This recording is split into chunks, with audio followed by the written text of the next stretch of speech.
Good afternoon, ladies and gentlemen.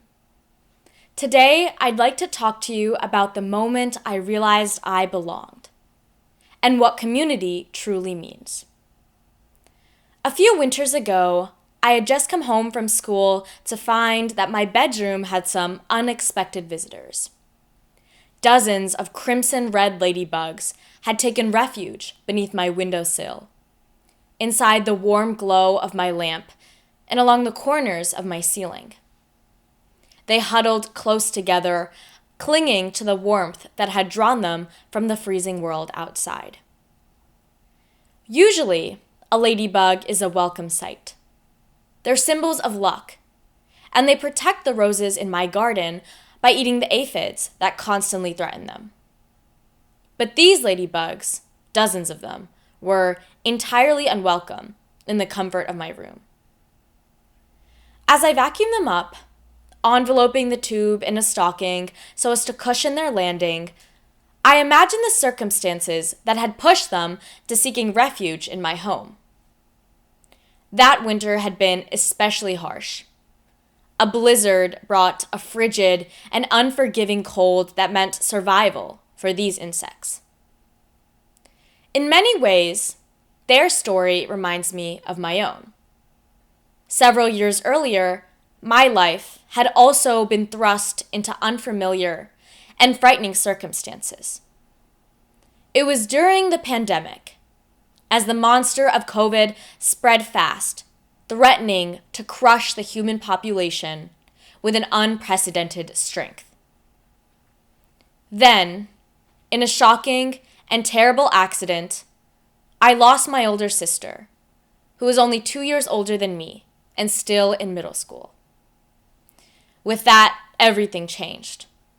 My parents were overwhelmed with grief. My younger brothers looked to me for comfort. And I lost my best friend, my role model, the girl who understood me the most. When I look back to that time, I remember many things. I remember how, before the paramedics and officers had even left my home, I saw my pastor running in, embracing my parents. I remember their loud sobs, my mother collapsing, my father mute with grief. I remember my friends and neighbors rushing in to comfort us. For months, I remember how our network of family friends took turns staying at our home, bringing food for us.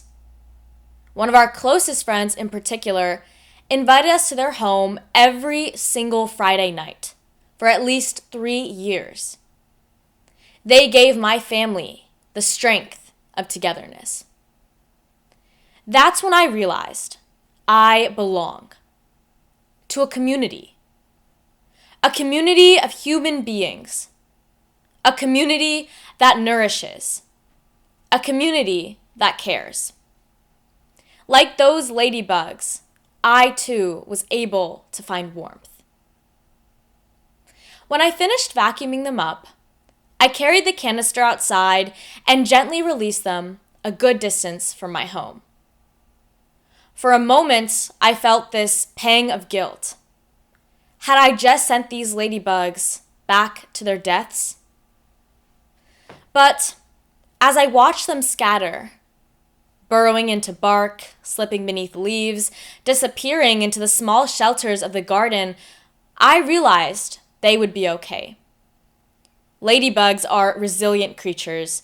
No matter where they land, they search for warmth, for shelter, for one another.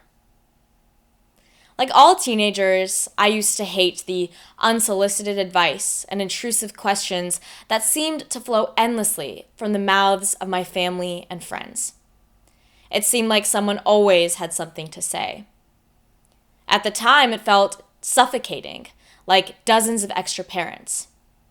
My parents, immigrants who came to America without any family to support them here, had created their own network. Friends who look out for each other and treat everyone as their own.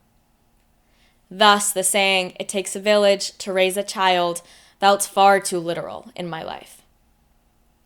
But after my sister's death, I began to see those moments differently. The same way my bedroom had become a refuge for those ladybugs during the coldest part of winter, my community had created a warm room for my family and I during the hardest time in our lives. Community is made up of the people who take care of you when the world suddenly feels cold. It is the friends who listen, the family who protects you, and even the aunties who ask one too many questions because they care. As I grow older, I know life will continue to bring unfamiliar terrain.